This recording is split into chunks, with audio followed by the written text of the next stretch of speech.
This is the fence between the $9,000 house on the right and the house next door. This entire panel was messed up, so I took pieces off of other panels and fixed this one just temporarily. I didn't want to get into replacing the whole thing, but also didn't want to not have a fence here.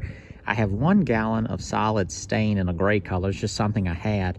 So I dumped a gallon of water in that to make 2 gallons, and I'm going to spray the front and then I'll spray the back. I think it's plenty to get it sprayed. It's basically just a thin down solid stain. We'll call it transparent, translucent, somewhere around in there. I'm using a Graco X5 sprayer.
That concludes the fence spruce up. I think I spent about $75 to do that versus probably $600–700 if I just rebuilt those sections, all of it together. And that would have probably included filling that in. So I had to buy 3 2x4s to fix the cross members. All the pickets came from down the hill and I just nailed those up. Pressure wash job, $45 worth of solid stain. I had bought that gallon for another project. But of course, I put a gallon of water in it, so I got 2 gallons, stretched it out. So 15 for the 2x4s and about $40-some for the $45 or so for the finish. Right in front of the house, you got this little, what is it called, dwarf Alberta spruce, I think is what they're called. One side of it is completely dead, so I'm going to go ahead and pull this up, hopefully.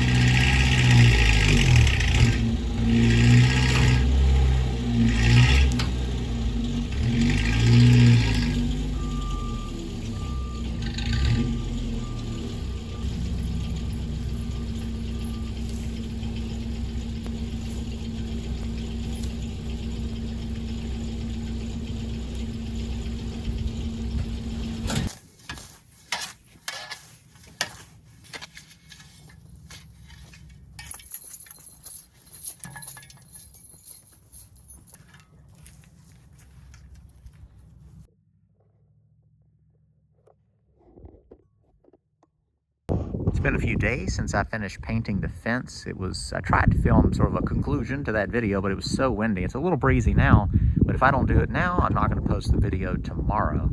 So here is the house with all the work on the exterior done. So you can see I did another one of those pipes that goes underground, comes over here, dumps out about there. You can see the gutter work that I did off camera. Apologize for that. So this is 2 sections. This is about a 20-foot section. So I bought 16-foot gutter sections at Lowe's, and I was able to make seamless gutters where there weren't gutters that I kept. We'll show you the other side in a minute. You can see the new downspouts. Got everything, all gutter downspouts are piped to go away. Also pressure washed this porch, got cleaned it up. While we're in front of the house, we'll take a look at the front porch. Also, foundation. You can see the foundation's been painted everywhere. Showed that in the first part of the video. I didn't show a good view of the porch though, once it has painted, but painted. This is just one of the stock, I think called light gray at Lowe's. This is just one coat of it too. I was going to do two, but I did one, and it had an even sheen. And I always think less is more with paint. You pile it on, then it just becomes something real, you know, like a layer that can peel off. Here is the fence after a few days. Looks good to me. I didn't do any painting of any of that to the wood. I might do that in the future. I think I haven't shown over here in a while, so you know, this is just where the main waistline comes out of the house, and it's just underneath the porch. But a nice storage area for the right kind of stuff. This section of the foundation was painted. I didn't paint the foundation around the back of the house because I ran out of paint. The door question in the last video was there's no header or lintel over this door, but you have all the existing roof framing that is on top this wall. So all the floor joists are running this way. So if they were all hanging on the wall and there was like, you know, maybe two joists were hanging over top this, yeah, it might be an issue. But there's just, I guess, what you call a band joist that runs over this. I think there's like a sill plate, and then the band joists, again, whatever they're called, and they're doubled up, and then there's the floor, and then the wall is built on top of that. So there's really no weight here. And the center blocks that were above this before were being held up by the wood door frame. I mean, once I took the other door frame out, you saw I was just banging on them until they got loose enough to fall out.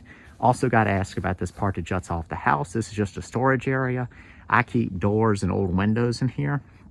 I'm putting a lock on this, and this is not going to be part of the rental. I don't have a place or the time to fool with everything that's in there right now, so that's just excluded from the value of this place as a rental.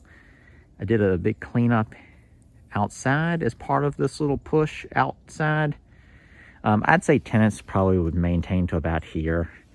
So, you know, it's just a little, it's not really a good play area, but this area has been kind of terraced out. This is kind of interesting. You see this faux rock walls. The previous owner did it out of broken up cinder blocks. I thought that was clever. Yeah, it needs some work if someone wanted to keep it. But yeah, this, you know, slightly rough. Again, it's not going to be perfect. If I was living here, I would probably live with a lot of this stuff for quite a while, and then, you know, fix it up as I could and had time to. But, you know, as a rental, I can't just keep going with everything. Look at this. These deer just standing right behind me. Heat pump, so gutter. That dirty side of the house is on this, the dark side of the house. So I'm going to get something that I can spray some house cleaner up on that to get all that to go away. But new section of gutter there, new section of gutter here. There's a valley that comes down, long downspout. Same thing, goes in the ground. This was the second one you saw me dug. Comes out, dumps here. This window also showed like 2 clips of removing the old window. I didn't want to go through the time and the expense of putting in a new window, so I just framed in some rough framing with a stud going through the center, put a piece of plywood on it, and then wrapped it in the same aluminum that I did the aluminum wrapping for the windows. And it's caulked, but the space is reserved for a window in the future if I or a future owner wanted to do so. Heat pump, that's working swimmingly. It did have an issue where it wasn't going into auxiliary heat. And the installer, I think I had it installed last February, and it's January now, and the installer came back, and it was a wire was in the wrong spot. So there's nothing wrong with it, but a wire had been put in the wrong spot, and so he fixed that, and now it's working as it should have. They were in a hurry when they were leaving last time from me talking to them too much. But I think that is everything. In that video, we dug these ditches. We got rid of the tree, which I like it a lot more. I wish I would have done it sooner. It just made it easier. Tree not be in the way, cutting grass, pulling up right here. Yeah, I think that covers everything. Thank you all for watching. Be sure to check the description for my link to Patreon if you're wanting to support these videos. I'm going to be trying to come out with weekly videos right now. Let me get out of the wind. I'm going to try to come out with weekly videos until the conclusion of this house, and then we're going to be moving on to the next project, and I have 2 to choose from, so we need to figure that out, which one we're going to do next. But in the meantime, if you're interested in supporting the channel, check those links below. Patreon, there'll be a PayPal link, and then also my book, Cheap Houses, How to Find and Buy Inexpensive Real Estate, is a great way to learn something and support the channel at the same time. That's it. Thanks for watching. See you next time.